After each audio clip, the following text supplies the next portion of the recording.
Welcome to episode 45 of the Fire Safety Matters podcast, where we bring you the latest news, views and opinion from across the UK's dedicated fire industry. My name is Brian Sims and I'm the editor of Fire Safety Matters magazine. We're delighted that this podcast is sponsored by the Fire Safety event, which runs at the NEC in Birmingham from the 28th to the 30th of April 2026. Fire Safety Matters is once again serving as the lead media partner for the exhibition. To register for the show, visit www.firesafetyevent.com. As always, I'm joined on the Fire Safety Matters podcast by my colleague Mark Sennett, the CEO at Western Business Media and also the founder of Fire Safety Matters magazine. Morning, Mark. How are you? I'm great, Brian. How are you? I'm good, thanks, Mark. I've just commissioned the copy for the Fire Safety Matters Guide to the UK Fire Safety Industry 2025-26. I'm also working on the November edition of the magazine. We'll be focusing in particular on fire safety in the built environment and modern technology, and of course, the team preparing for Fire Safety Matters Live in Manchester on the 1st of October. I'm really looking forward to chairing the conference programme for that. It's an excellent lineup. Yeah, busy period again. I think we always say that we're on the podcast. That is a reminder to myself that I've got to send out a survey that I've built for you, which is all to do with the FSM Guide. So anyone listening to this podcast, in the next few days, we will be sending out a survey to get your responses on the state of the UK fire safety industry. It'll only take a minute or two to take part in it, but it gives us really great insights that then Brian writes up in great detail and gets analysed by some industry experts, and we publish that in the annual FSM Guide that will come out in December. So keep your eyes peeled on social media and in your inboxes and on future newsletters, as there'll be links on there too. But yeah, 100% do please take part in that. And yes, Brian says we'll talk about Fire Safety Matters Live Manchester later on in this podcast. But as we always say, we start off with the news, but you don't have to wait for this podcast to get all the latest news, prosecutions, products and services analysis of the fire safety market. You can go to our website at any period of time on a daily basis, I would recommend, which is fsmatters.com, or throw into a search engine Fire Safety Matters. Up we come. You can obviously go for all that I've just mentioned on there, but you can also look at our upcoming webinars, sign up to them for free. You can also sign up to our weekly newsletter, so you can join the ranks of 50,000 other industry professionals to get that weekly. You can look at our digital archive of magazines or subscribe to get copies of Fire Safety Matters and the FSM Guide completely for free in print or digital format. You can also follow us on X. You can also follow us on LinkedIn. Please do give us any feedback on this podcast using hashtag FSM Podcast. We've also got a couple of jobs available up at the moment in the Careers Hub on the FSM website. Click on that. There's a really interesting one for the Royal Household that's just gone up there as well, looking for a fire safety manager at Buckingham Palace. So lots for you to do on fsmatters.com. But Brian, as always, we start with the news. And if you don't mind, I'm going to go first this time. And there is a really interesting story titled Latest Building Safety Remediation Statistics Issued by MHCLG. Now, you can just go to the news page of our website, or there's a search box on our website where if you just type MHCLG, this title will come up. So this story is about the latest statistics published by the Ministry of Housing, Communities and Local Government on the progress of the building remediation works, and notes that at the end of July, there are 5,214 residential buildings of 11 metres and over in height that have been identified with unsafe cladding. This is an increase of 24 since the end of June. This is an estimated 61% to 91% of buildings 11 metres or over in height are expected to be remediated as part of MHCLG's programme of work. So, overall, remediation works have either started or been completed at 2,502 buildings, that's 48%. Of these, remediation work is completed at 1,780, that's 34%. This includes remediation progress on high-rise 18 metres plus and mid-rise 11 to 18 metres structures. Of the 511 high-rise, so i.e. 18 metres and over in height, residential and publicly owned buildings complete with ACM cladding systems unlikely to meet the standard laid out in the building regulations, remediation work has either begun or is now completed at 497 of them. That is 97%. So that's something positive. That represents no change since the end of June. Of these, ACM remediation work has been completed at 460 buildings. That is 90%. This includes those premises awaiting building control sign-off. That's an increase of 3 since the end of June. There are 14 buildings where ACM remediation work is yet to start, and we obviously eagerly anticipate that, Brian. As at the 31st of July, 782 buildings of 11 metres and over in height have been assessed as being eligible for the cladding safety scheme, including 170 buildings that have been transferred from the Building Safety Fund. That's an increase of 29 since the end of June, Brian. And of these, the teams at 142 buildings, that's 18%, have either started or completed the remediation works. So plenty of statistics again. We've covered this in great detail over a number of episodes of the podcast, including that Building Safety Fund. So some positive updates there, Brian, but I think you've got a bit more for us. I do, Mark. The cladding safety scheme continues to investigate and pull in potentially eligible buildings. There are a further 4,261 buildings of 11 metres and over in height in the pre-eligible stages of the cladding safety scheme, which launched in full back in July 2023. Of these, 289 buildings are progressing through eligibility checks and 3,972 buildings find themselves in the pre-application stages. As at 31st of July, Mark, 2,026 buildings of 11 metres and over in height have been identified as having life-critical fire safety defects, including cladding and non-cladding defects, which developers have committed to remediate or otherwise pay to remediate. That's where the cladding remediation works are being carried out in a government-funded remediation programme. Of these, developers have reported that remediation work has either commenced or finished at 997 of those buildings. That's 49% and represents no change since the figures reported in the June data release. Of these, it's reported that remediation works have completed at 516 buildings. When excluding buildings reported as having only non-cladding defects, there are 1,527 buildings which developers have reported as having unsafe cladding. Of those buildings, remediation work has either begun or is now completed at 824 buildings, including 448 where remediation works are reported to have been completed. So plenty of figures to digest there, Mark. Yeah, a lot of figures to digest. But as I said, some good progress. I know it feels like slow progress, but, any progress is progress. But like everything in this sector, I think all of us like to see things happen quicker than it does. Speaking of, just talking about tall buildings, you obviously did a really interesting webinar just last week as we were recording this with EvacChair, which was all about evacuations from tall buildings. That's reminded me to say to everyone, I know we talked about it on the last episode of the podcast, but we have now launched Ignite CPD, which is our online streaming portal and has all of our past webinars. We've got plenty to do with construction, tall buildings, etc. It's a fully searchable platform. It has nearly 300 webinars on it. It's all of the webinars from Health and Safety Matters, our sister publication, and Fire and Safety Matters that we've ever done. There's some exclusive webinars in there as well from Warren Spencer, who we all know very well from this podcast, and on some really interesting legal and prosecution topics in there. We've also got all of the recordings from our past year of Fire Safety Matters live events and Health and Safety Matters live events. And in fact, the upcoming Fire Safety Matters live in Manchester on the 1st of October, a couple of weeks after the event has happened, we'll be uploading all of the seminars from there, including those done at the NAFO conference and the IFSM networking conferences on at the same time. So go to Ignite CPD, IGNITE CPD.com, or just throw into search engine Ignite CPD. And yeah, fully searchable. Nearly 300 webinars on it, and we add 150 new ones each year. So in actual fact, you could technically never have to register one of our webinars again. If you sign up to this service, all of them are on there the following day, and you would just be notified that they're on there. But we've also got plenty of upcoming webinars, which you can see on the FSM website. But ignitecpd.com, well worth going to have a look at what we've got there. Now, Brian, what's the next news story you've got for us? The Leaseholder Advisory Service, the government-funded advisory body providing trusted and independent support to leaseholders, and the Building Safety Regulator have introduced a free digital training programme designed to support the volunteer directors of right-to-manage companies and resident management companies operational in England, Mark.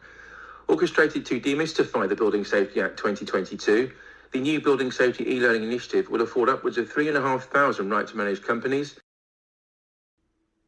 resident management companies and common hold associations the practical knowledge they need to fulfil their legal responsibilities around fire and structural risk in high-rise buildings. The building safety regulatory reforms introduced after the Grenfell Tower tragedy placed considerable legal duties on individuals managing buildings over 18 metres in height. For the first time, even when tasks are outsourced to managing agents or third parties, Resident directors are now legally accountable as principal accountable persons or accountable persons. Using clear and accessible language and practical examples, the training breaks legal regime into manageable parts. Whether directors are carrying out duties themselves or delegating to others, the course helps them to understand their role and remain accountable. It also equips directors to assess the quality of professional advice and services they receive, in turn empowering them to make informed decisions. Above all, Mark, the training aims to build confidence in managing compliance and protecting buildings and communities. The e-learning is delivered in 4 interactive modules, each of them around 30 minutes in duration. Module 1 is about being ready for the building safety regime, including the golden thread of information, which is particularly important, of course. Module 2 focuses on managing building safety risks and the safety case report. Module 3 looks at resident engagement strategies, mandatory occurrence reporting and also complaints. And Module 4 reviews the building assessment certificate process. What do you have to add on this one, Mark? Wow, demystifying the Building Safety Act, that is something that will definitely help people with. There's some really useful parts of this training modules in there. You know, you can see it fully in the news story that Brian has written. Go into the search box on our website and just type e-learning program devised for high-rise building managers, and up it pops.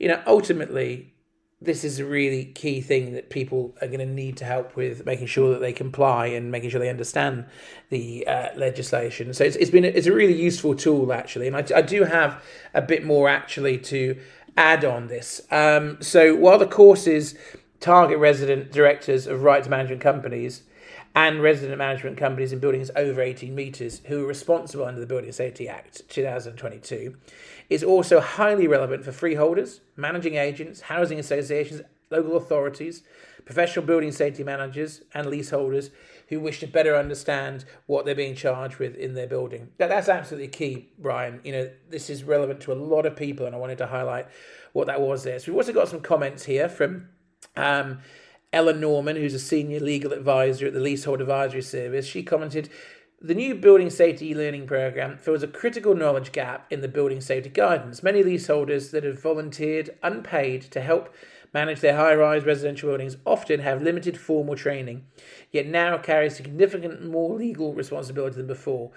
This training will ensure that residents involved in managing high-rise residential buildings have access to the knowledge they need to carry out their legal duties confidently and competently." And I think that's really important. You know, this is why that training is so key for those people that have volunteered their time. I've got another comment here from the Building Safety Regulator and Andy McGrory, who's the policy lead for residential matters at Building Safety Regulator. Andy has said, "We're delighted to have worked with the Leasehold Advisory Service to make this invaluable training openly available to the directors of thousands of resident management companies.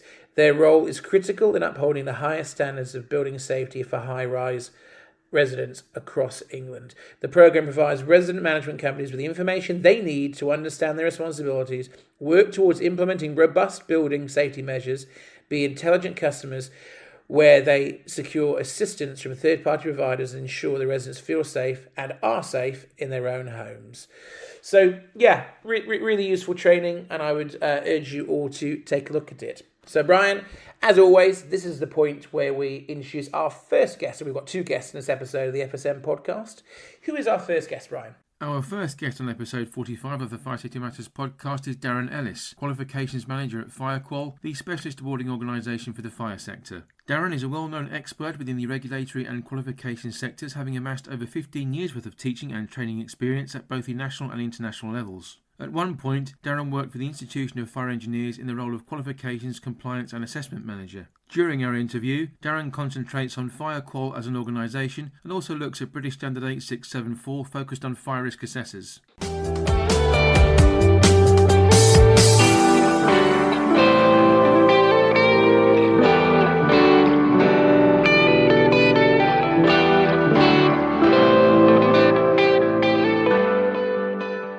Well, thank you very much for joining us on the podcast, Darren. First of all, how is FireQual responding to the introduction of British Standard 8674 focused on fire risk assessors? Well, we're fully aligned with BS 8674. As you know, that outlines the competence via 3 levels: foundation, intermediate and advanced. and covering general fire risk assessments in occupied buildings.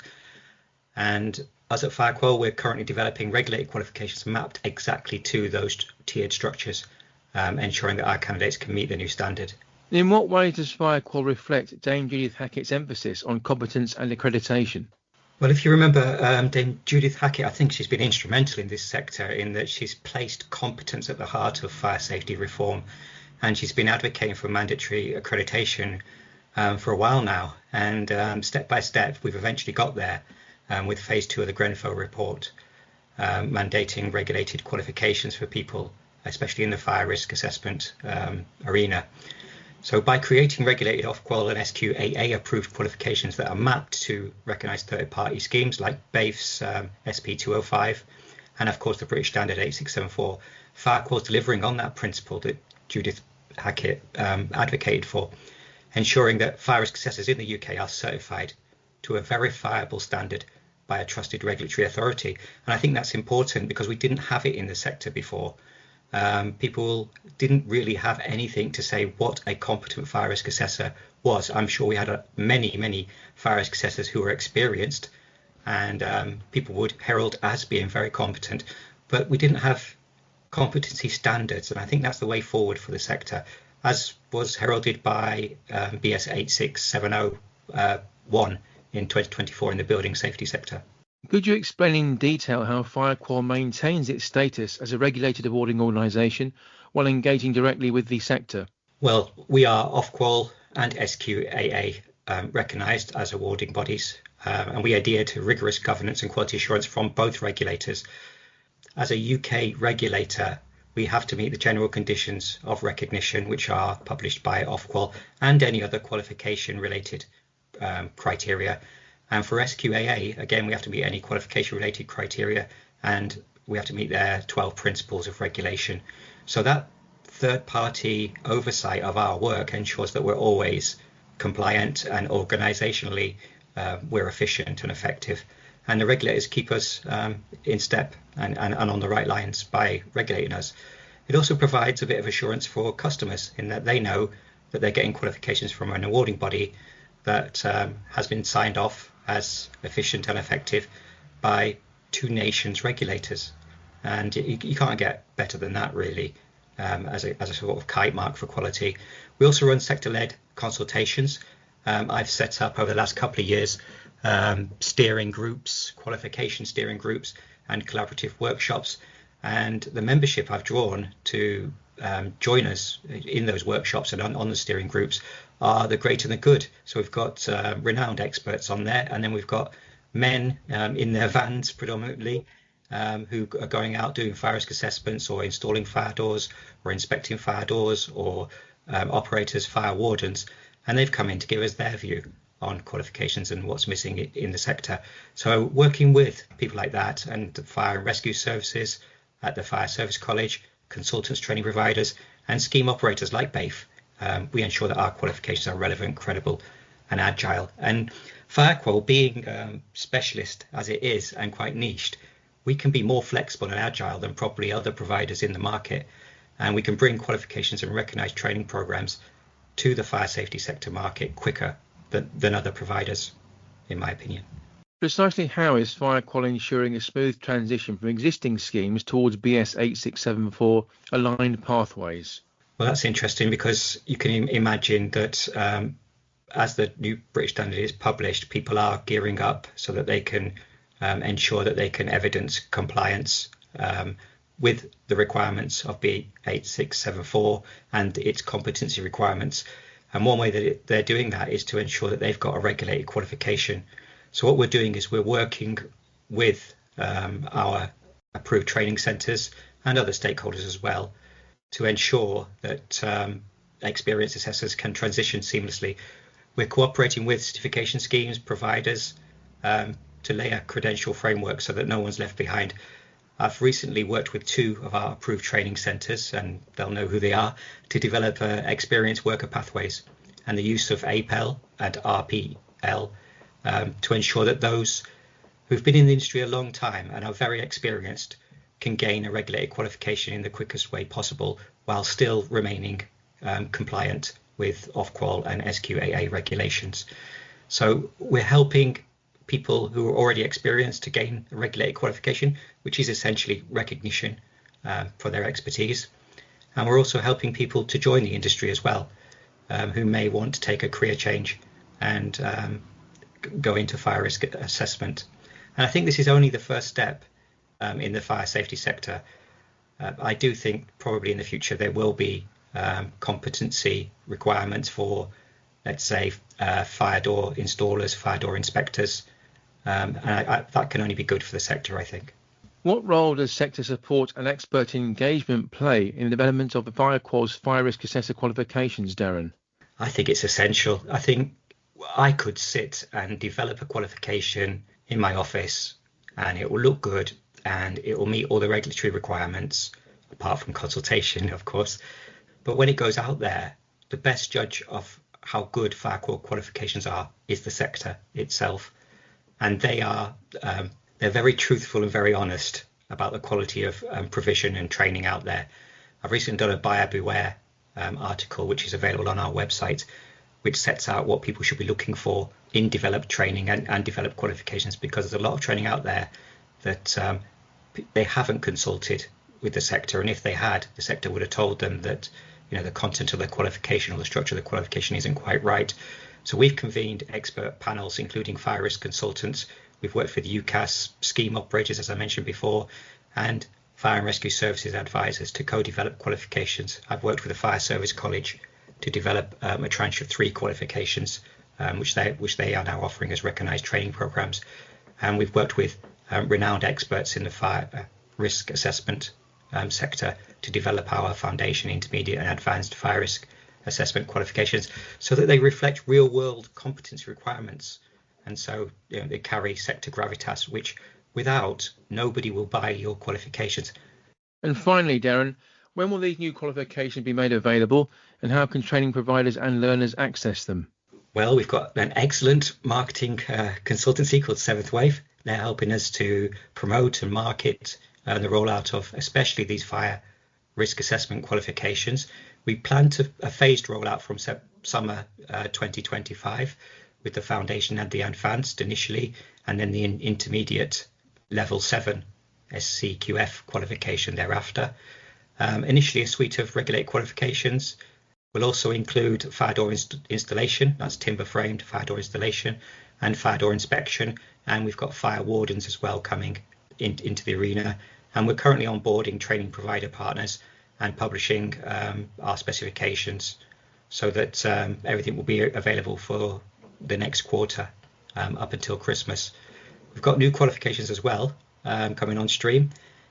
We've been approached by an ATC to develop qualifications in fire doors, in fire strategy, and of course emergency lighting and portable fire extinguishers, which there's a lot of talk around right now, especially standards within qualifications which teach portable fire extinguishers maintenance and use.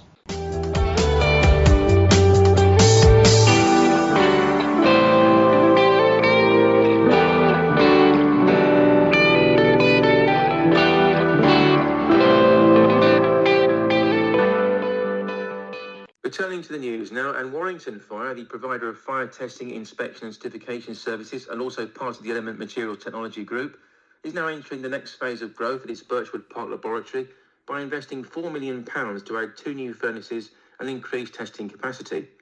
The additional furnaces take the total investment at Warrington Fire's state-of-the-art facility to over £26 million. This follows on from an initial outlay of £22 million to construct what's one of Europe's largest fire resistance testing laboratories, which was launched earlier this year. The new furnaces mark Warrington Fire's ongoing commitment to support the construction industry's safety needs. The expanded facility will bring the total number of operational furnaces at Birchwood Park to 7, allowing safety-critical products to be brought to market on a faster basis.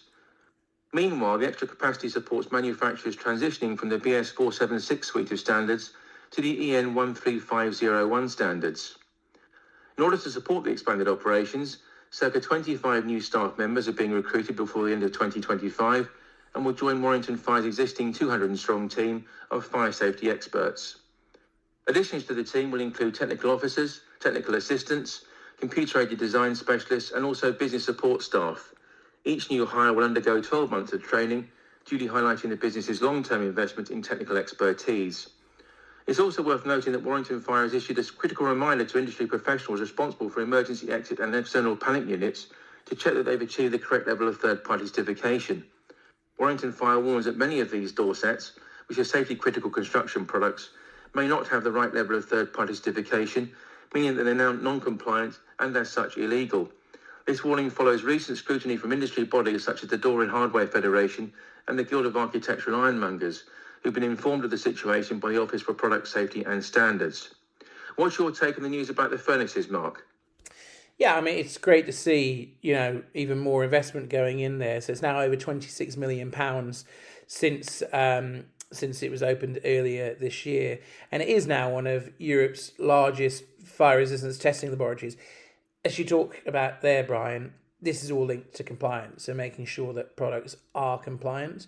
It's great to see there's a further investment here, so more and more testing can be done. I think it's a really good thing, and I've seen Warrington Fire grow tremendously over the last 10 plus years and really leading the way on that front. So I have got a little bit extra to add to this story. So Natasha Bambridge, who's the Divisional Director at Element Materials Technology Group, that obviously is the parent company of Warrington Fire, said, "We're proud to be investing in the future of fire-resistant testing here at Warrington Fire. The new furnaces will enhance our ability to deliver fast and accurate testing results that help in keeping people and buildings safe. With greater capacity, we can assist customers to bring essential products to market much faster, thereby allowing the industry to comply with the ever-changing regulations at the necessary speed." And that is one of the biggest frustrations for many people when they're trying to get products tested, the time it can take for getting things tested and certified to make sure it's compliant. So more investment and more ability to get things done quicker and thoroughly is a really good thing, Brian. So Natasha goes on to say, the investment in new equipment represents our commitment to reducing bottlenecks across the industry, supporting manufacturers as regulations evolve. By expanding our capabilities, we're helping clients achieve system compliance faster and more effectively. And that just goes to ratify what I just said. So the installation process for the new furnaces is set to begin in Q3, Brian, of this year, 2025, with commercial testing scheduled to begin in Q4 of 2026. So still a little bit of time until it's up and running. As part of the expansion, Warrington Fire is extending the scope of testing that it provides, enabling the organisation to support testing programs that currently require UK-based clients to ship products internationally. So, yeah, do go and have a look at that story in a bit more detail. Go to fsmatters.com, and to be honest, just throw in Warrington Fire, all one word, and you'll see a story called Warrington Fire invests $4 million on dual furnitures at Birchwood Park. So definitely one I would suggest you have a look at. So another news story for me, Brian, and this one is titled British Standards Institution publishes BS 8674 for fire risk assessors. Again, go onto our website, fsmatters.com, and throw BS 8674 into the search box. This will come. So the BSI has now published BS 8674 2025, the new British standard that sets out a framework for assessing and assuring the competency of individual fire risk assessors operating in the built environment. I'm sure this will be of great interest to a number of our listeners. The document outlines performance-based criteria that can be used to determine whether an individual is suitably competent to carry out fire risk assessments in a wider range of occupied buildings. This is something that's been discussed for a long time, Brian. This British standard supports the professionalism of fire risk assessors by establishing 3 defined levels of competency in foundation, intermediate, and advanced. In order to reflect the complexity and degree of risk associated with different building types and occupancy levels, that's why you've got those 3 different levels. The document doesn't outline the fire risk assessors process itself, which is addressed in the standards, including PAS 79-1 and BS 9792, but instead focuses on what knowledge, experience, and behaviours an individual must harbour in order to be deemed competent to carry out such assessments on an effective basis. So BS 8674 2025 Built Environment, this is called the Framework for Competence of Individual Fire Risk Assessors Code of Practice. That's the full name of it, so nice and short, is intended for a wide range of stakeholders across the built environment as follows. Individual fire risk assessors who need to demonstrate and maintain competence, responsible persons under the Fire Safety Order and the Building Safety Act 2022 who are legally obligated to ensure those whom they appoint to conduct risk assessments and competent to do so. Also, employers, duty holders and building owners / managers seeking assurances that assessments are being carried out by qualified people. Certification and accreditation bodies assessing individuals against competency benchmarks. Training providers and academic institutions developing curricula to prepare assessors for real-world demands. Professional bodies and trade associations that want to ensure their members meet recognised industry standards. And so BS 8674/2025 is applicable across multiple sectors, including the residential and commercial arenas, public venues, care homes, education and healthcare facilities, and according to BSI, anywhere that fire safety and building occupancy intersect. So quite a bit to digest there, Brian, without doubt.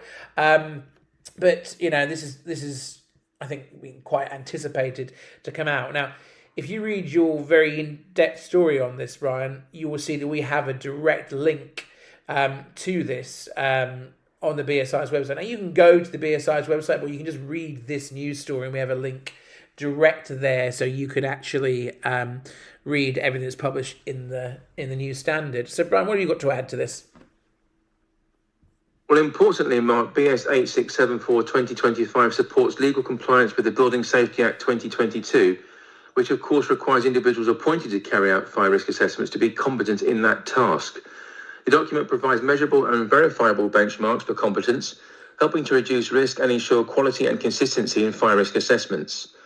Further, it enhances public safety by ensuring that fire risk assessments are conducted by individuals with the necessary training, knowledge and experience. What's more, Mark, BS 8674/2025 helps to develop career pathways and recognition for fire risk assessors by aligning their skills with industry recognised standards. It assists organisations in selecting, contracting and auditing fire risk assessors based on an objective framework, while also building trust among residents, clients and enforcement authorities that fire safety is being managed both competently and professionally. Ultimately, BS 8674/2025 contributes to a safer built environment by reducing the variability in assessor qualifications and elevating the standards of fire risk assessments across the industry. It supports consistent practice and career progression and lays the foundation for the profession's future regulation. The government has previously signalled its intention to require independent third-party certification of fire risk assessor competence, further reinforcing the likelihood of a regulated profession in times hence. In collaboration with regulators, government and industry stakeholders, a Fire Sector Confederation-led working group played a key role in shaping BS 8674, which follows on from years of work to raise professional standards and support the need to build capacity and capability within that fire risk assessor profession. Dennis Davis, the Competence Director at the Fire Sector Confederation, has stated, "The publication of BS 8674 is a great achievement for the profession and a vital step in the right direction towards building a safer future. It affords all stakeholders confidence that competence can now be clearly demonstrated against a professional framework for independent verification." Undoubtedly, this is major news for the sector, Mark. Yeah, absolutely. So one last thing that I really want to go over before we go to our second guest on this episode of the podcast is just to remind you that places are filling up very fast for Fire Safety Matters Live in Manchester. It takes place at Emirates Old Trafford Cricket Ground on the 1st of October. So we've got over 1,000 registrations already for this. It is free to attend. There's free parking on site. It's attached to the Old Trafford tram stations. They're really easy to get to via public transport or via driving. There's free lunch, free tea and coffee throughout the day there as well. But reasons to attend aren't just because I can buy you free lunch. I mean, you can come for that, but that's not really the reason to come. We've got, I think it's 12 CPD accredited seminar sessions in our own conference, and you get a CPD certificate for attending. Some of the content on there is really excellent. You've got a fire safety mock trial where you are the jury there. That's the last session of the day. We've got a really interesting session from Paul Brunt, who's head of fire safety at Manchester United, talking about, everything from evacuation to keeping major events safe in instances of fire and preparing for that at Old Trafford. We've got Bob Bantock from National Trust talking about fire safety and heritage premises. We've got sessions from the Fire Protection Association as well. There's so much to enjoy there, Brian. We've got over 55 exhibitors. It's completely sold out, the exhibition area. Massive brands from Apollo fire detectors to Kentech to Siemens to EvacShare to distributors like SafeLinks, all the way through to we want fire doors like Girder. We've got trading companies there. FPA is just one of those examples. We've got trade associations there like the Fire Industry Association, Association of Specialist Fire Protection, ASFP, Institute of Fire Safety Managers. There is so much knowledge you can get for free by visiting those stands and seeing all the latest technology on show there as well, which is neatly set out around where you get your free tea and coffee and your lunch. The whole event is also co-located with the National Association of Healthcare Fire Officers Conference, with a lot of NHS trusts coming for that. Huge thanks to Peter Aldridge and Q Butler for putting that on for us. And we've got the Institute of Fire Safety Managers, AGM, and their latest networking conference in the morning, which is then followed up by the IFSM Awards, where they're doing some awards for members that have entered. So it really is a busy, jam-packed day, completely free to attend, but places are limited now, as you need to really crack them up and try and get you to register now, please. 1st of October, as I said, Emirates Old Trafford Cricket Ground, and it's fsmlive.co.uk, or throw into a search engine Fire Safety Matters Live, and you're registering for the Manchester event, which takes place on the 1st of October. Brian, you, of course, will be busy chairing it. I know, just funny enough, it's one of the rare times you and I actually get to see each other. We don't really even see each other during the event, because obviously you're based in Scotland and I'm Oxfordshire, the office is East Grinstead, and obviously in the summer times I'm in Spain. But it really does bring people together, including us, Brian. You know, it's a nice rare chance to see you and catch up with our readers. We'd be really keen, I'm sure you would be too, to just get readers or attendees that are coming to come and give us feedback on what we could do better, and what you like in the magazine, what you like about the podcast.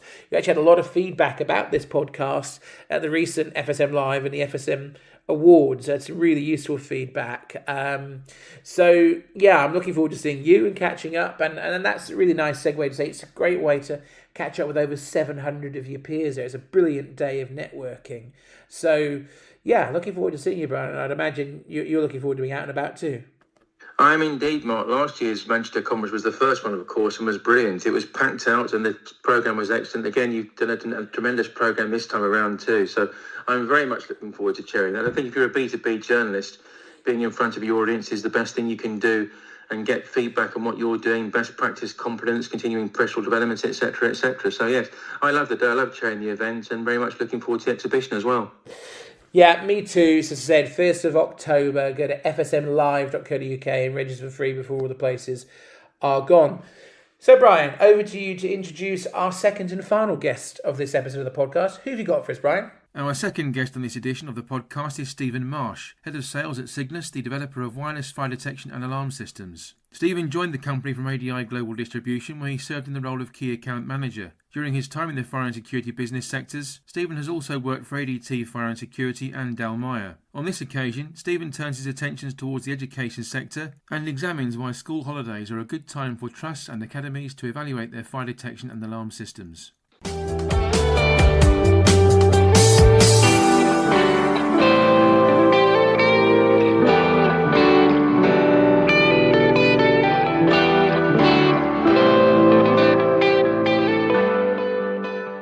Welcome to the podcast, Stephen. As we enter the summer holiday period, why is now the ideal time for school trusts and academies to evaluate their fire detection and alarm systems, and why should they consider wireless systems when doing so?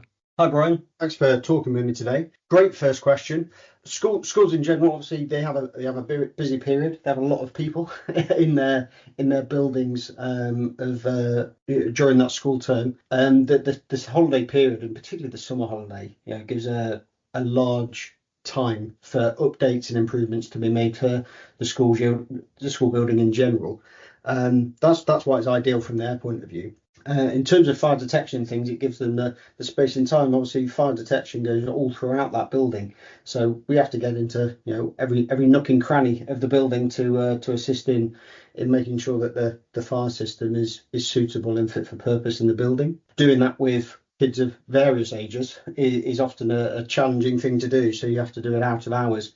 So the holidays are perfect for us to get involved and support those schools and ensure that they have the best and latest and up-to-date technology, and ultimately have protection of the occupants and the teachers and the children and any visitors to that school and the premises from that fire system. In terms of wireless, then we speak about the impact it can have on the fabric of the building, and the need to have that 6 weeks holiday to fit a fire alarm. The advantage in wireless, and particularly the SmartNet solution, is the speed of that installation. So it's able to be deployed very rapidly sort of through the building. And therefore the impact on the fabric of the building is limited. And also then the speed of the installation so much faster than a wired system capable of offering.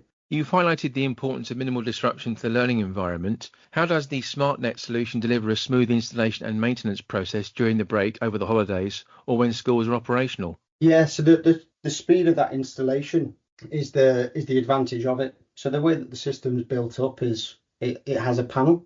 You have power to that panel, and every other device that on that system is then completely wireless. So we don't have any hybrid sort of cabling or remote PSUs or few spurs required to assist in that system. And therefore the 100% wireless nature of that allows us to be really flexible in how we can deploy the system, where we can deploy the system, and therefore we can go into any room and have minimal impact, a couple of screws or suitable fixing to the ceiling of the room. But it means that we can be very local. The other side of it is obviously a lot of these schools have other considerations where the age of those buildings, they have maybe rack concrete, which has been prevalent over the last few years, or asbestos, and it means that you're not having to do large amounts of supplementary work to allow the fire alarm to be installed. You can be very localized in saying, like, well, we need to put a detector here, and is it safe in this half-meter square area to fit a fire detector, without having to think, right, well, we have to clear this whole classroom or clear asbestos from an entire building, which is obviously has a much greater impact on both cost and time just to sort of upgrade a fire alarm. Budget constraints are a major concern for schools, of course. How do wireless systems help school management teams to save money, not only during the installation process, but over the longer term as well?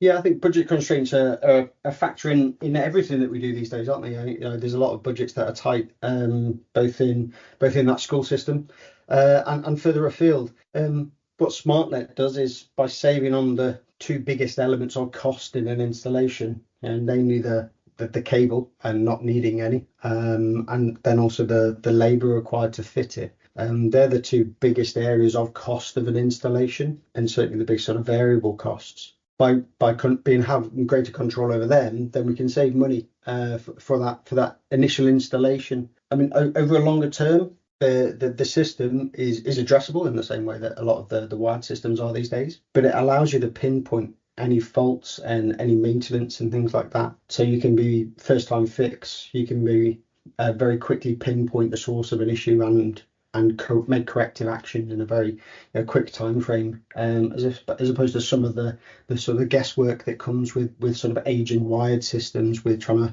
to fault find through where is it cable breakage, is it an isolator, is it a detector or something that's gone faulty on those systems.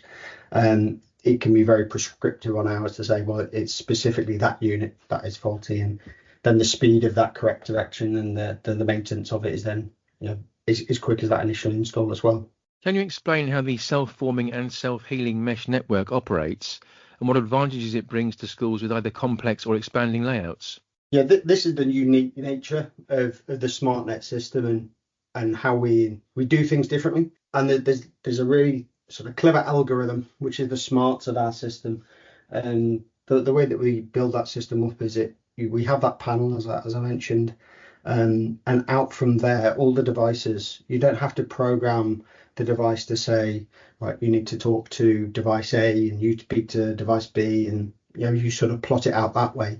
You simply program each device to say, this is your panel ID, this is your mesh ID, and then when you turn on those devices, they all start hunting basically, and they all prioritize the panel.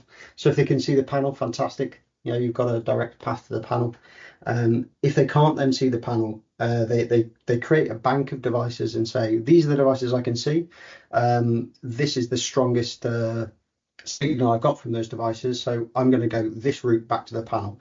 That's the quickest route back, and also my strongest path back, and it balances those two things out to make sure that it's got a strong connection and a stable connection, and also the path of least resistance, so the quickest way back. The other thing that it then does is it says, right, well that's what I'll call my primary path, but just in case something happens, maybe environmentally, maybe there's a delivery or there's a call point and someone leans something up against the call point, like a metal ladder, something like that, and it can fluctuate the signal that it's getting on its primary path.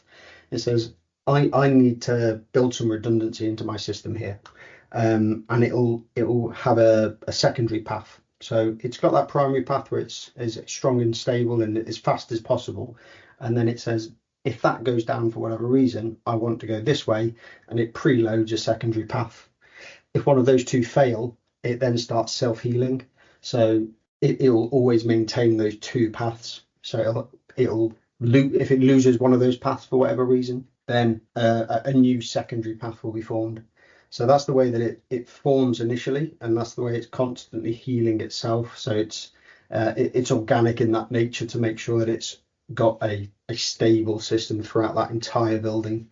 And therefore, if you've got a complex building, or if you want to expand that system, it is as simple as you put more devices into that new area. If there's a new school block or an extension to that building, you can simply add those devices on, and it will join onto the existing mesh. What kind of maintenance or ongoing support do schools need to plan for when it comes to a wireless fire system? Yeah, so the main maintenance is compliant to BS 5839. You need to have those regular maintenance checks to ensure safe operation and consistent operation of that fire alarm. The other things to factor in is obviously a hot topic is the batteries. So our batteries are designed to last years and years. To put a number on it, that they last at least 3, and the EN54 kind of mandates that number. But in the real world, we're seeing them last 4 or 5 years.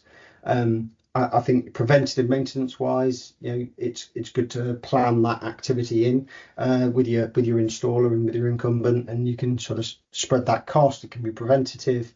But outside of that, the main maintenance and ongoing support is as it would be with a wired system. So there's not a great deal of sort of difference from that side on those two sort of wired versus wireless.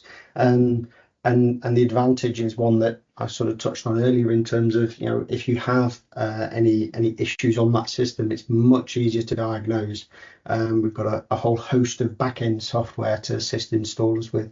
And they can really delve into where the problems are, what are causing those problems, and what the root causes are, and very quickly come to a solution. There's a lot of advantages on the ongoing support and maintenance of those systems as well.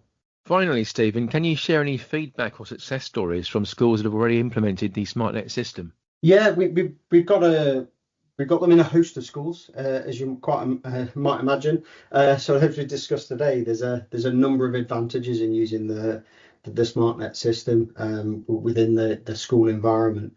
We've got a couple of case studies as well where we've been fortunate enough to be supported by the installers and also the schools there. So there's Elmwood Primary School and things. We've got a case study on that, and we've also done one with DIY SOS. So in conjunction with Marlow there, we've supported an installation and an upgrade of an existing primary school. So it shows that it works in all environments, and it's a really nice thing to also just be part of that DIY SOS and not only give back from providing a life safety system, but do it to people that are in need for it as well.